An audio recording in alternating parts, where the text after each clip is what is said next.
So design development process can be somewhat unpredictable, and this is exactly why it can be so exciting and thrilling, because we simply don't know where it's going to lead us. But as some of you have experienced, it's also very easy to get stuck with having no ideas or even know where to start. And frankly, it sucks to get stuck and feeling like you're not making any progress. And I thought I'll make a quick video on how to get past design block and get inspired.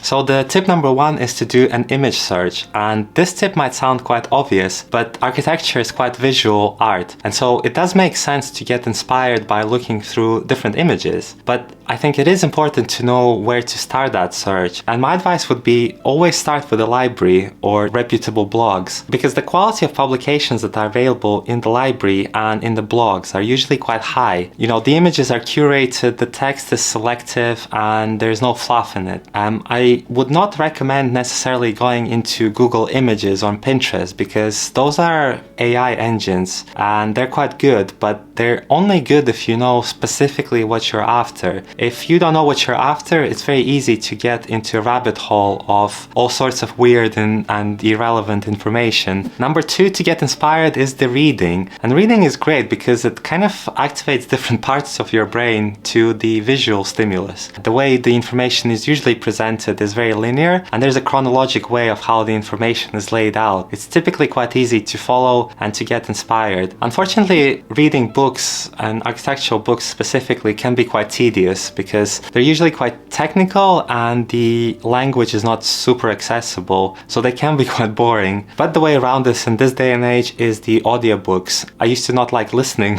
to audiobooks because they felt like cheating, but actually over the past few years I came around to it, and I find them to be super useful because they allow you to read books whilst on the go, whilst you're driving, or whilst you have some spare time that you're not using for anything particular, like cleaning your house or cooking, or those in-between activities that can be potentially filled with reading on the background. The tip number three to get inspired is to actually work on the project. And working on the project is the best way to get inspired because you're literally doing what you need to be doing and you're completely engaged into that process. Because we can only do as much linear research as it's possible before, it becomes counterproductive. Eventually, we do have to switch from the research mode into the making mode. And so when making stuff, especially in the very beginning, it doesn't matter what we're making or how good it looks or whether it has potential to make it to the end. It's just the process of starting and doing something, getting yourself into that creative messiness that is design process, is the number one thing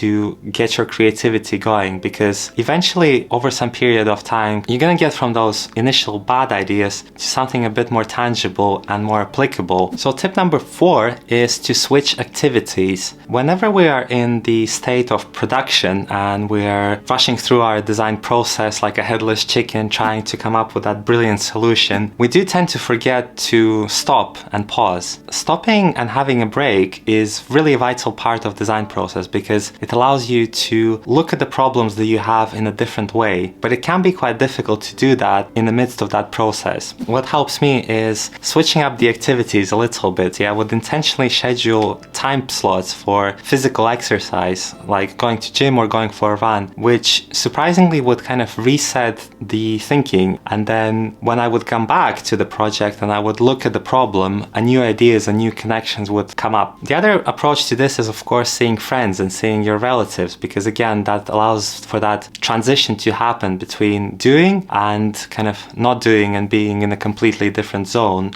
Other things like hobbies and board games are also a great way to go about this. And then lastly, it's the rest. The rest is the best thing ever when it comes to creativity, because if you're not rested, your ideas are going to be exponentially worse than they would be if you have a clear mind. So the point number five is the creativity framework. So this next point is the mindset thing, and it's about how we approach our work. Now, the most common reason why we get stuck when we design something is because we're afraid to be judged, and that leads us to be perfectionistic about our work. So to get unstuck from that mindset and that sort of thinking, it's important to embrace two methods of thinking. And they both come from two books from the same author. One is called Show Your Work, and the other one is Steal Like an Artist. So in Show Your Work, for example, the key thesis of that book is that when you're a creative, the single best thing you can do for your work work is to show it. No matter how bad it is, you still have to cultivate that ability to show it to the people, because creative work is all about the process rather than the final product. So instead of thinking of art as a final object, final thing that you show to the audience, you actually think of it as a series of projects that follow one another. And if you embrace that kind of approach and that sort of thinking, then it's way easier to accept that some of that work is not going to be perfect. And then of course, Steal Like an Artist is another great source of inspiration, which talks about how very few ideas are actually original, and that at some point or another, most of the artists have stolen,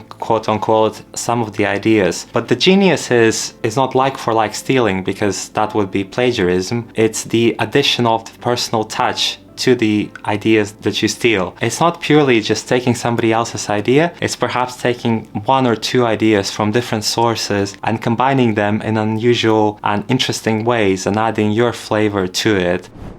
So if you like this video, you might also like this other video that I made on this simple geometric hack that is meant to improve your creativity when you're out of ideas. It gives you a bit more of a practical insight on what to do with the form creation and shape making in order to get unstuck in your creative design process and come up with more architectural ideas in your project. So check that video out, and I'll see you in the next video.